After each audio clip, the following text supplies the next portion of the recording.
Hello students, तो आज के वीडियो में हम डिस्कस करेंगे लीनियर प्रोग्रामिंग प्रॉब्लम का क्वेश्चन नंबर 4। सो देखिए क्वेश्चन नंबर 4 कहता है the Omni furniture manufacturing company produces two products table and chair. Both products require time in the two processing departments assembly department and finishing department. Okay, so एक Omni furniture manufacturing company है जो कि table और chair दोनों ही produce करती है, दोनों ही products को। साथ ही साथ उन दोनों प्रोडक्ट्स को बनाने में दो डिपार्टमेंट में बेसिकली टाइम लगता है, असेंबली डिपार्टमेंट में और फिनिशिंग डिपार्टमेंट में।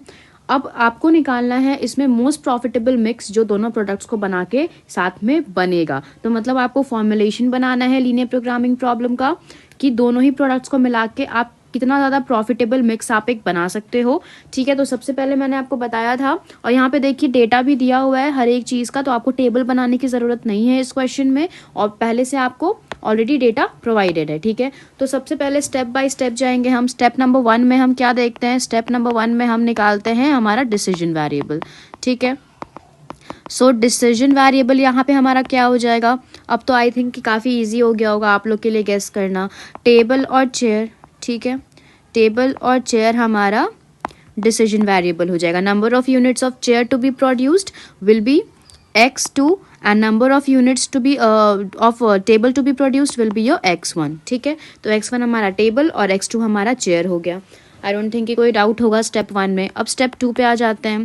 स्टेप 2 में आपको क्या निकालना है? स्टेप 2 में आपको निकालना है ऑब्जेक्टिव फंक्शन। ठीक है, तो देखो ऑब्जेक्टिव फंक्शन में क्या करोगे?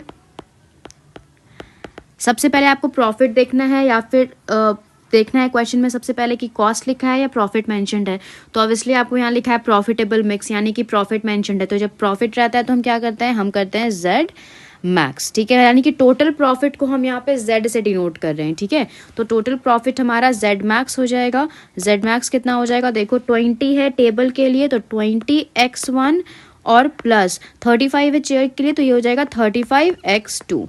ठीक है, आई डोंट थिंक कि कोई डाउट है, अभी क्लियर हो गया। अब स्टेप 3 पे आ जाते हैं। स्टेप 1 और 2 में सिर्फ इतना ही है। स्टेप 3 हमारा हमेशा कौन से बेसिस पे बनता है? स्टेप 3 हमेशा टेबल के बेसिस पे हम बनाते हैं, बिकॉज स्टेप 3 के लिए ही हम स्पेशली टेबल बनाते हैं ताकि कॉन्स्ट्रेंट्स बनाने में प्रॉब्लम ना हो। तो कॉन्स्ट्रेंट पे आ जाते हैं स्टेप 3 पे। तो कॉन्स्ट्रेंट सबसे पहला कौन सा हो सकता है? सबसे पहला असेंबली का होगा, जिसमें कि 2 टेबल यानी कि 2x1 प्लस 4 चेयर यानी कि 4x2। अब ये अवेलेबल आवर्स कितने हैं? सिर्फ 100 हैं, तो ये क्या हो जाएगा? Is less than equals to 100। ठीक है, सेकेंड कॉन्स्टेंट पे आते हैं। सेकेंड कॉन्स्टेंट फिनिशिंग प्रोसेसिंग के लिए है, तो 3x1 यानी कि टेबल का 3 और चेयर का 2, so 2x2 is less than equals to 90।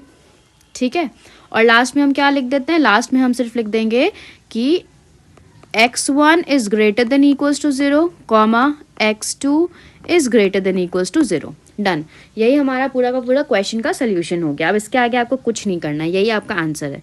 Okay, I think कि आपको क्लियर हो गया है। स्टिल कोई डाउट है? डू कमेंट में in the comment box below. I try to solve your queries. Next video में हम LPP के दूसरे तरीके के क्वेश्चन के साथ डील करेंगे।